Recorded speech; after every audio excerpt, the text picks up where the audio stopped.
حدیث جو ایک مسلک اہل حدیث ہے، امام ابو حنیفہ اصل میں اہل حدیث تھے، قرآن و حدیث کو فالو کیا انہوں نے۔ امام ابو حنیفہ رحمۃ اللہ علیہ اہل حدیث تھے، انہوں نے قرآن و حدیث کو فالو کیا۔ یہ آپ نے پہلی مرتبہ سنا ہے مفتی طارق مسعود صاحب کی زبانی، تو ایک بار اور سن لیجئے۔ حدیث جو ایک مسلک اہل حدیث ہے، امام ابو حنیفہ اصل میں اہل حدیث تھے، قرآن و حدیث کو فالو کیا انہوں نے۔ یہ کہتے ہیں کہ امام ابو حنیفہ اہل حدیث تھے اور قرآن و حدیث کو وہ فالو کیا کرتے تھے۔ چلیے بہت اچھی بات ہے۔ تو جو امام ابو حنیفہ کو فالو کرتا ہے وہ اہل حدیث ہی ہے۔ اچھا، جو امام ابو حنیفہ کو فالو کرتا ہے وہ اہل حدیث ہی ہے۔ یہ بہت بڑا جرم ہے، یہ بہت بڑا دھوکہ ہے، یہ بہت بڑا الزام ہے اہل حدیثوں پر۔ یہ امام ابو حنیفہ رحمۃ اللہ علیہ کے اوپر بھی یہ بہت بڑا الزام ہے۔ آپ یقین کیجئے یہ جملہ مفتی طارق مسعود صاحب نے کیسے کہہ دیا۔ آپ کو پتا ہے کہ حنفی کہنے والے جیسے مفتی طارق مسعود صاحب ہیں، اپنے آپ کو حنفی کہتے ہیں، ان کا بہت بڑا طبقہ قبر پرستوں اور چادریں چڑھانے والوں، خانقاہوں، درباروں اور نظر و نیاز اور عرس اور جو رقص و سرور کی محفلیں اجمیر، کلیر، داتا دربار اور نہ جانے کن کن مزاروں پر ہوتی ہیں، وہ سارے کے سارے بھی حنفی ہی ہیں۔ اب مفتی طارق مسعود صاحب، مجھے آپ یہ بتائیے کہ کیا ایسے ہی تھے امام ابو حنیفہ رحمۃ اللہ علیہ؟ اگر آپ ان کے نقش قدم پر چلتے، یا آپ کے بھائی جو یہ ساری چیزیں جن خرافات میں وہ مبتلا ہیں وہ بھی اہل حدیث ہیں، سبحان اللہ، قربان جاؤں میں آپ کی اس سادگی پر۔ دوستو، بھائیوں اور بہنوں، مفتی طارق مسعود صاحب کا یہ کہنا کہ امام ابو حنیفہ اہل حدیث تھے، اگر آپ محدثین سے پوچھیں کہ اہل حدیث کون تھے، میں آپ کو بتاؤں اہل حدیث کے بارے میں امام ابن تیمیہ رحمۃ اللہ علیہ کیا کہتے ہیں، اور بہت سارے اہل علم کا ان کا موقف یہ ہے کہ جس طریقے سے آسمانوں پر پہرے دار، اللہ کے آسمانوں کے جو پہرے دار ہیں نا وہ فرشتے ہیں، الملائکۃ حراس السماء، اسی طریقے سے اللہ کے دین کے پہرے دار محدثین یہ کہتے ہیں کہ اس روئے زمین پر اگر کوئی ہے تو وہ چوکیدار اور دیندار لوگ اہل حدیث ہیں۔ اور امام ابن تیمیہ کیا کہتے ہیں ان کے بارے میں؟ وہ یہ کہتے ہیں کہ ہم اہل حدیث سے صرف حدیث لکھنے اور سننے والے ہی مراد نہیں لیتے، بلکہ ہر وہ شخص جس نے حدیث کی حفاظت کی اور اس پر عمل کیا اور اس کی ظاہری اور باطنی معرفت حاصل کی، اور اسی طرح اس کی ظاہری اور باطنی طور پر اتباع اور پیروی کی، تو وہ اہل حدیث کہلانے کا زیادہ حقدار ہے۔ اسی طریقے سے قرآن کریم اور قرآن سنت پر عمل کرنے والے کو بھی ہم اسی طرز پر گنتے ہیں۔ دوستو، بھائی اور بہنوں، جب قرآن اور حدیث پر عمل کرنے والا اہل حدیث ہوتا ہے، جو یہ کہہ رہے ہیں مفتی طارق مسعود صاحب، یہ درست نہیں کہہ رہے ہیں کہ یہ اہل حدیث ہیں اور حنفی سارے اہل حدیث ہوتے ہیں، نہیں، حنفیوں کی تعداد اکثریت آج بھی قبر پرستی میں مبتلا ہے۔ مفتی طارق مسعود صاحب، میں آپ سے مخاطب ہوں، آپ یہ بتائیے کہ کیا وہ بھی اہل حدیث ہی ہیں جو آپ کے بھائی قبر پرست ہیں؟ آپ کہیں گے نہیں وہ تو گمراہ ہے۔ تو جناب، اس کی وضاحت میں بھی کر دیتا ہوں، گمراہی صرف آپ کو آپ کے بھائیوں میں نظر آتی ہے، ہم آپ کے بارے میں کیا کہتے ہیں ذرا ہم سے سن لیجئے۔ جی بھائیوں اور بہنوں، مفتی طارق مسعود صاحب کہہ رہے ہیں کہ ہم اہل حدیث ہیں کیونکہ امام ابو حنیفہ نے جو باتیں قرآن و سنت کی خدمت میں کی ہیں ہم اسی کو تو مانتے ہیں۔ اور امام شافعی رحمۃ اللہ علیہ کے بارے میں وہ کیا کہتے ہیں؟ امام شافعی کے بارے میں کیا کہہ رہے ہیں، سنیں۔ سمجھتے ہو وہ کیا ہے؟ اہل حدیث ہے۔ تو سوال پیدا ہوتا ہے پھر اپنے آپ کو حنفی کیوں کہتے ہیں؟ ہاں، آپ حنفی کیوں کہتے ہیں؟ یہ تو سوال جب آپ اہل حدیث کے پیروکار ہیں، قرآن و سنت کے ماننے والے ہیں، تو آپ حنفی کیوں کہتے ہیں؟ امام ابو حنیفہ نے رحمت اللہ علیہ نے آپ کو کہا کہ آپ حنفی ہو جانا، قرآن اور حدیث میں آپ کو یہ کہاں سے مل گیا کہ آپ حنفی کہلانا، جب آپ کو آپ کے بڑے امام جو چاروں اماموں میں سب سے بڑے ہیں وہ بھی نہیں کہہ رہے کہ میرے مقلد اپنے آپ کو حنفی کہلانا، تب پھر آپ نے یہ کیوں کہلوایا محترم مفتی طارق مسعود صاحب؟ اور آپ سے بھی اگر آپ ان کے نظریے سے متفق ہیں تو آج آپ کے یہ پلیز پلیز پلیز تھوڑا سا زحمت گوارا کر لیں۔ اس لیے کہتے ہیں کیونکہ امام شافعی بھی قرآن حدیث کو فالو کرتے تھے۔ امام شافعی بھی قرآن حدیث کو فالو کرتے تھے۔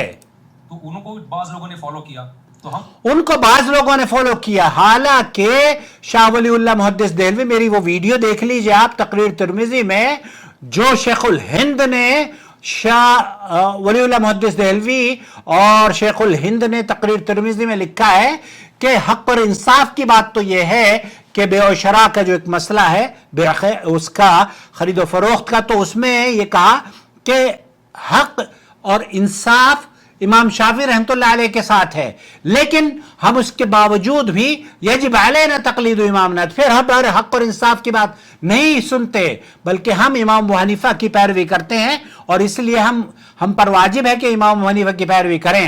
हम उस तहकीक पे ज्यादा इत्मीनाद करते हैं जो इमाम हनीफा ने की। इमाम अबू हनीफा की कौन सी तहकीक आप तक पहुंची है? आप जरा बताइए तो सही। आपको यह जानकर हैरत होगी कि इमाम अबू हनीफा रहमतुल्लाह अलैह के 75% मसाइल में उनके शागिर्दों ने इख्तिलाफ किया है। अब आपको उनकी तहकीक कौन से और कहां से मिल गई मुफ्ती तारिक मसूद साहब, ये तो आप जरा हमें बताइए। चलिए हम आपकी बात को मान भी लेते हैं कि आप उनकी तहकीक पर अमल कर रहे हैं, हमें तो आपकी इमाम अबू हनीफा रहमतुल्लाह अलैह के, आप ये कहते हैं ना कि सारे चारों इमामों बरहक हैं, जब चारों इमाम बरहक हैं तो इमाम शाफी के कौल को सिर्फ इसलिए तर्क कर दिया गया क्योंकि वो हदीस से ऐन मुताबिक है। और आप ये कहते हैं, आपके शेखुल हिंद साहब तकरीर तिरमिजी पे सफा नंबर 36 पर वो ये कहते हैं कि हक और इंसाफ यही है, लेकिन उसके बाद वजूद यजिब अलैना तकलीद इमामना, हम उस पर मुकल्लफ नहीं है, हम अपने इमाम की पैरवी करेंगे वाजिब। अच्छा, इमाम अहमद बिन हंबल रहमतुल्लाह अलैह अहले हदीस के बारे में तमाम बुजुर्गों का मौक़िफ़ ये है कि ये वो लोग कुरान और सुन्नत की पैरवी करते हैं। अहले हदीस का मौक़िफ़, उनकी शान और उनका ये बड़ा मर्तबा है मुहद्दिसीन की नज़र में कि ये कुरान और सुन्नत की पैरोकार हैं। इमाम अहमद बिन हंबल ये कहते हैं कि उसूल सुन्ना अंदना तमस्सुक बिमा कान अलैहि अस्हाब रसूल सल्लल्लाहु अलैहि वसल्लम, हमारे नज़दीक, हमारी नज़र में सुन्नत के उसूल ये हैं कि रसूल अकरम सल्लल्लाहु अलैहि वसल्लम के सहाबा के तरीक़े पर अमल किया जाए, और फिर वल इक्तिदा बिहिम, और उनकी पैरवी की जाए, व तरक अल बिदअ व कुल्ल बिदअ फहिय ज़लाला, और हर बिदअत से बचा जाए क्योंकि हर बिदअत गुमराही है।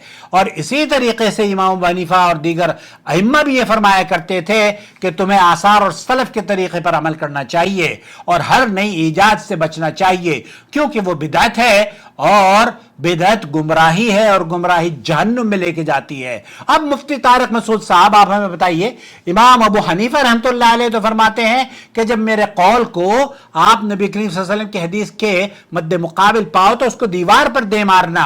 तो इमाम अबू हनीफा रहमतुल्लाह अलैह के मजहब पर अगर आप होते तो आप न कि हदीस को आप ये कहते, जैसे कि शेखुल हिंद ने कहा कि हदीस तो सही है लेकिन हमारा मजहब यजिब अलैना तकलीद इमामना। तो भाई मेरे, अब आपको हनफी होने का सारे अइम्मा ये कह रहे हैं कि कुरान और हदीस पर अमल कीजिए।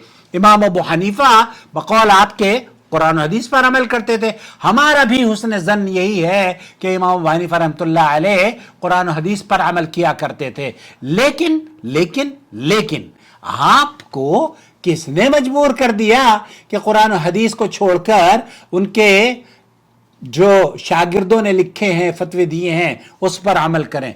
एक और बात मैं आपसे पूछना चाहता हूं कि आप हनफी क्यों हुए, इसका जवाब शायद आप न दे पाएं।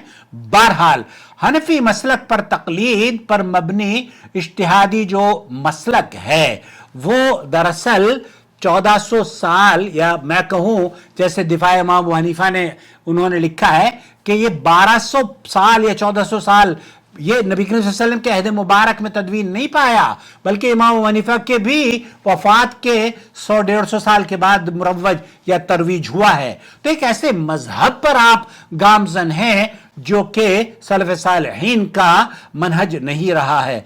अहले हदीस का फ़िरका हमेशा एक मुस्तकिल और उसका मिजाज हमेशा एक जैसा रहा है कि कुरान और सुन्नत की बात की जाए, सलफ सालिहीन के मनहज को इख्तियार किया जाए, ना कि किसी ख़ास मकतब फ़िक्र या हनफी, शाफ़ी, मालिकी, हम्बली या जाफरी या पता नहीं कौन कौन सी इस तरह के। आप अगर आप ये कहते हैं कि सारे के सारे इमाम हनीफा के मानने वाले अहले हदीस हैं, तो ये इल्ज़ाम है आपकी तरफ जनाब अहले हदीसों पर, ख़ास तौर पर आपने ज़्यादती करी है। भाई अपने ऊपर आप ज़्यादती करें तो करें, अपने बारे में कहें तो कहें। अहले हदीसों जैसे नहीं हैं ये लोग जो कि कब्र पर चादरें चढ़ाते, वहाँ पर तवाफ़ करते, रुकू और सुजूद करते और नज़र नियाज करते हैं। हालांकि आपके यहाँ भी वो एक रिसाला लिखा है अरशद कादरी ने, देवबंद दिल्ली से सहारनपुर का सफर, उसने बहुत, वो बरेलवी था